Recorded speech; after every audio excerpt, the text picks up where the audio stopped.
রাস্তাঘাটে টোটোর দাপটে বেরোনোটা এই মুহূর্তে কিন্তু একটু বেশ দায় হয়ে দাঁড়িয়েছে।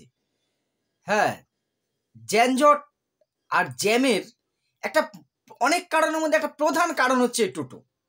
প্রথমেই বলছি, টোটো যারা চালিয়ে নিজেদের রুটি রুজি করছে তাদের বিরুদ্ধে আমি নই। প্রচুর কর্মসংস্থান হয়েছে, এটা ঠিক, তাদের বিরুদ্ধে আমি নই। কিন্তু টোটোর দাপটে বর্তমানে এরা না বোঝে সাইড, না বোঝে কোনো যেখানে সেখানে ইউটার্ন, একটা হট্টগোল ব্যাপার। মানুষ যদি 10 জন থাকে, টোটো থাকবে 20 জন, একটা বিশৃঙ্খল হয়ে যাচ্ছে রাস্তায়। এটাই একটা বড় সমস্যার কারণ। এই বিষয় নিয়ে আজকে দুই একটি কথা আমি আপনাদের সাথে বলবো। নমস্কার, আমি প্রাণ চক্রবর্তী। বিভিন্ন বিষয় নিয়ে আমি কথা বলি।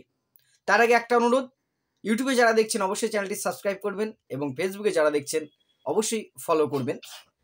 রাস্তাঘাটে বেরোলে যেটা দেখবেন এখন, টোটোর দাপট। মানে আমরা সেই পড়েছি না ভূগোলে, পৃথিবীর 3 ভাগ জল 1 ভাগ স্থল। ঠিকই মনে হয়, 3 ভাগ জল 1 ভাগ স্থল, আর বাকি 96 ভাগ হচ্ছে টোটো।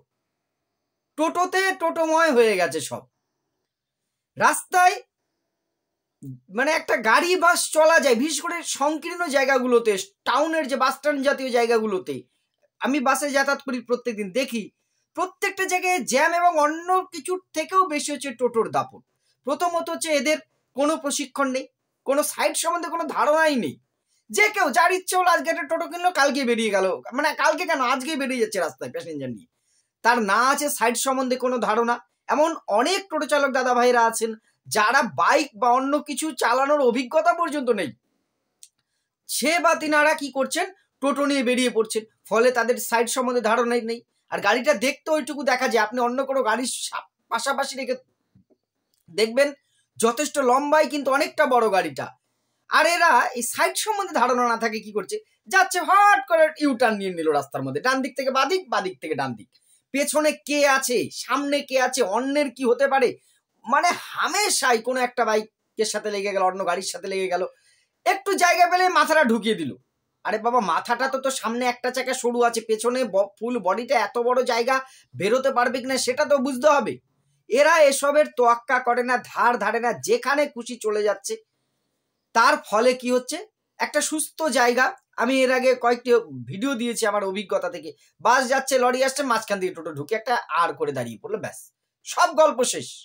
এবার সেই জ্যাম ছোটাতে যে কাল ঘাম ছুটছে ট্রাফিকের, ভুক্তভোগী হচ্ছে আমরা সাধারণ মানুষ। আমরা কি টোটোয় চড়ি না? অবশ্যই চড়ি। এটা প্রয়োজনীয়, এখনকার সময়ে অল্প পয়সায় যানবাহন, অনেক কর্মসংস্থান হচ্ছে, কিন্তু এই যানজট কিন্তু বাড়ছে। এই দিকটা কিন্তু সত্যিই আমার মনে হয়, আমার সাথে আপনারা একমত হবেন, বিরক্তির কারণ হয়ে উঠছে আজকাল এটা। আর কি, এটা চালাতে গেলে কোনো লাইসেন্স লাগছে না, কোনো সরকারের কিন্তু কোনো ট্যাক্সের ব্যাপার নেই, কোনো ইনকাম নেই। ফলে এরা যেখানে সেখানে যাচ্ছে, যাচ্ছে যাচ্ছে ফাট করে দাঁড়িয়ে পড়ছে এটা প্যাসেঞ্জার দেখে। পেছনের গাড়িটা যে তার সাথে ধাক্কা খেয়ে যেতে পারে, সামনের সমস্যা হতে পারে, কিচ্ছু এদের ভাবনা চিন্তা নেই। এদের কোনো ট্রেনিং নেই, ড্রাইভিং লাইসেন্স লাগে না, এদের ড্রাইভিং সম্বন্ধে যে মিনিমাম রোড সম্বন্ধে সিগন্যালের ধারণা এদের নেই। এরা প্রত্যেকেই, সবাই খারাপ চালান টোটো দাদা ভাইরা তা কিন্তু নয়, এর মধ্যে অনেকেই আছে, অনেক উচ্চ শিক্ষিত ছেলেরা চালাচ্ছে, আমি স্যালুট করি তাদের। পেশা নিয়ে আমার কোনো বক্তব্য নেই, রুটি রুজি নিয়ে আমার কোনো বক্তব্য নেই, কিন্তু বেশিরভাগ এই টোটো দাদা চালক দাদা ভাইয়েরাই কিন্তু সাইড সম্বন্ধে মিনিমাম ধারণা নেই, কোনো ট্রেনিং নেই। তারা যে কোনো দিন একটা টোটো নিয়ে রাস্তায় বেরিয়ে বলছে, ব্যস্ত রাস্তাগুলোকে তারা কি করছে, জ্যামে ভরে দিচ্ছেন। এটা কিন্তু নজর দেওয়া দরকার আছে। আর এর ফলে কি হচ্ছে, একটা দেখুন, পাড়ায়, প্রত্যেকটা পাড়ায় হিসেব করে দেখুন আপনার পাড়ায় কতগুলো টোটো আছে। এই যে এদের চার্জিং পয়েন্ট করার ফলে একটা কিন্তু ইলেকট্রিক লোডও পড়ছে, এটাও একটা ভাবনার বিষয় আছে।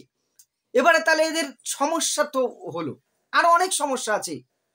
এর সমাধানেরও কিন্তু কয়েকটা, আমার মনে হয় কয়েকটি উপাদান আছে। প্রথমত কি, সরকারের ইমিডিয়েট উচিত টোটো নিয়ে একটা নির্দিষ্ট নীতি বের করা।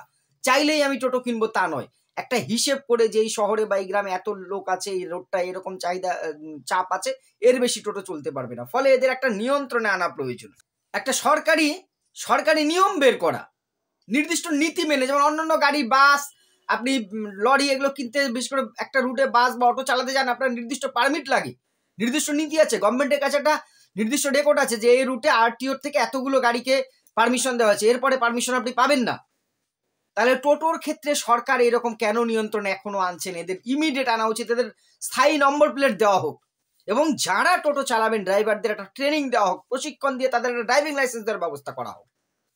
অন্য গাড়ির ড্রাইভারদের যদি লাইসেন্স থাকে, আমি বাইক চালাই, আমার যদি লাইসেন্স থাকে, আমি তার প্যাসেঞ্জার ক্যারি করছি না, তাহলে যে লোকটির হাতে এত প্যাসেঞ্জার নিয়ে সারাদিন যাচ্ছে, আমি উঠছি, আপনি উঠছেন, আদেও তার ট্রেনিং আছে কিনা, সে ড্রাইভিং সম্বন্ধে জানে কিনা, না জেনেই কিন্তু আমরা উঠছি, তাহলে এই রিস্কটা কে নেবে? সরকারের এদের ট্রেনিং দিয়ে একটা ড্রাইভিং লাইসেন্স দেওয়ার ব্যবস্থা করা প্রয়োজন, একটা নির্দিষ্ট নীতি প্রদান করুক। আর সব রুট টোটোর জন্য নয়, গ্রামে গঞ্জে শহরের অলিগলিতে চলুক, মেন রোডগুলোকে টোটো নিষিদ্ধ করুক, অথবা রেস্ট্রিকশন করা, যে একটা নির্দিষ্ট সংখ্যক দিন বেঁধে দেওয়া হোক। অনেক বিকল্প আছে, জোর বিজোর এরকম অনেক বিকল্প করে এগুলো কিন্তু ইমিডিয়েট করা প্রয়োজন, না হলে কিন্তু খুব সমস্যা। আর টোটো যেন যেখানে সেখানে ইউটার্ন না নিতে পারে, তার বড় রকম ফাইন করা হোক। রাস্তা নেই, ঘাট নেই, ভিড় নেই, ভাট্টা নেই, যেখানে সেখানে সে ঘুরিয়ে দিচ্ছে, এইগুলো ইমিডিয়েট বন্ধ করে একটা সুস্থ নীতি প্রণয়ন করা প্রয়োজন। সরকারের এদিকে যদি দৃষ্টি না দেয়, তাহলে কিন্তু সত্যি এটা একটা ট্রাফিক জ্যামের একটা মূল সমস্যা হয়ে দাঁড়িয়েছে। ভবিষ্যৎ কিন্তু আরো ভয়ঙ্কর, কারণ বেকারত্ব যখন বাড়ছে, অনেকেই টোটো কিনবেন, তাদের প্রতি আমার কোনো অনীহা নেই, কর্মসংস্থান এটা নিয়ে কোনো প্রশ্ন নেই, কিন্তু একটা সঠিক সুষ্ঠু নীতি প্রণয়ন করে সরকারকে এটা ভাবা উচিত, কর্তৃপক্ষকে ভাবা উচিত, না হলে কিন্তু এটা বড় বিপর্যয় ডেকে আনতে পারে। যদি আমার কথার সাথে আপনাদের দ্বিমত হয়, কোনো মন্তব্য থাকে, অবশ্যই কমেন্ট করে জানাবেন। আর ভালো লাগলে অবশ্যই একখানি শেয়ার করে পাশে থাকবেন। ধন্যবাদ।